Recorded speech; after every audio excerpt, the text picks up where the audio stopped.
হাঁস দেখেন,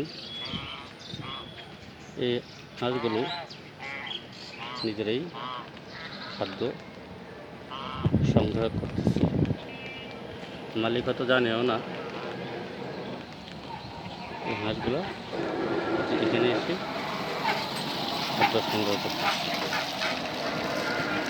যখন সন্ধ্যা হবে ঠিকই এই হাঁসগুলো তোর বাড়িতে যে করে ওকে ঠিকই চলে যাবে।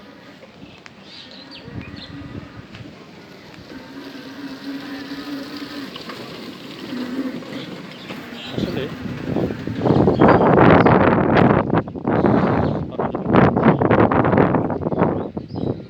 লাভজনক।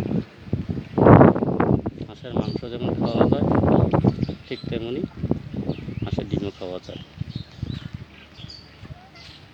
আসলে হাঁস পালন করার জন্য